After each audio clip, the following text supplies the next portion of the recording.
Welcome to Beyond the Game. I'm Marianne Walsh. Today, we'll examine the role the spouse plays in the life of the athlete. Over the past decade, spouses of athletes have received more and more of a negative reaction. The most notable case concerns Cynthia Rodriguez, wife of Yankees third baseman Alex Rodriguez, who was photographed wearing a t-shirt with an expletive on it while attending one of her husband's games at Yankee Stadium, a picture that made its way around the world. Joining me today from Miami is Tara Sustr. Tara is the wife of Florida Panthers forward Yaroslav Sustr, and she also writes a column for FloridaPanthers.com. Tara, thank you for joining us. Thank you, Marianne. I'm sure your life doesn't consist of sitting on the couch eating bonbons. So what goes on in your typical day? Well, it certainly isn't bonbons, Marianne. My typical day is very, very busy. We do have two twin boys, Dominic and Reese, and they're 7 years old, so they play hockey as well. But I also, I work full-time. Like you said, I write a column for FloridaPanthers.com. So my life is, I'm just a normal wife. I'm on the go all the time. Well, it's nice to see you're staying busy. So what's the biggest change in your life since your husband became a professional athlete?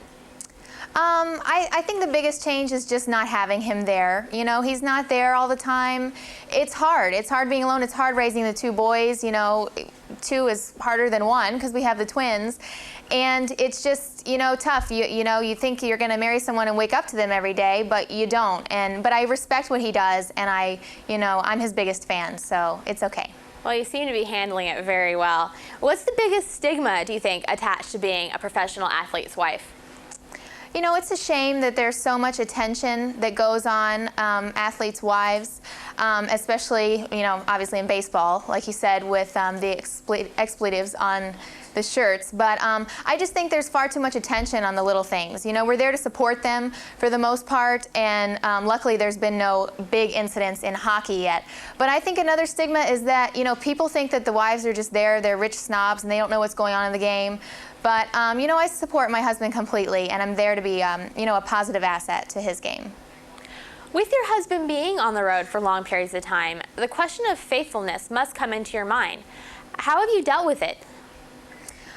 Faithfulness really isn't a question, in our marriage. We wouldn't have gotten married knowing that we'd be apart so often unless we truly trusted each other. I trust him completely. All the guys on the team are good friends of mine, too. They're really good guys, and, we have a good relationship, so it doesn't really worry me when he's on the road. There's also been a lot of talk about the infidelity arrangement between the Utah Jazz's Andrei Kirilenko and his wife.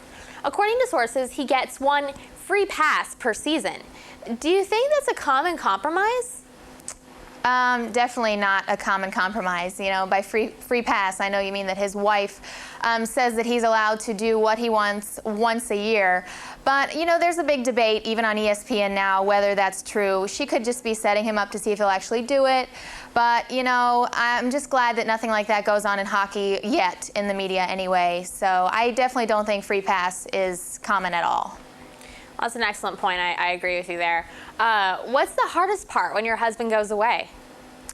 The hardest part has to be just him not always being there for the boys.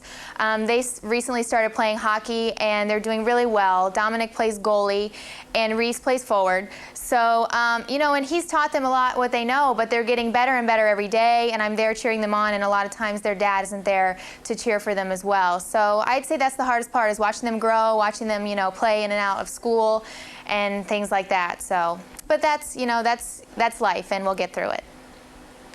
Well, it sounds like you have a really nice family life.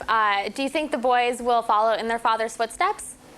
I hope so. I hope that I'm raising two little hockey stars. That would be, pretty cool. I love the game of hockey. I've always loved it, so we'll see where it takes us.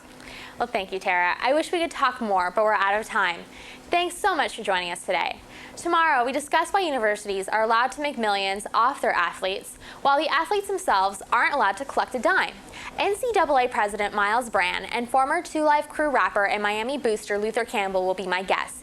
You've been Beyond the Game. See you tomorrow.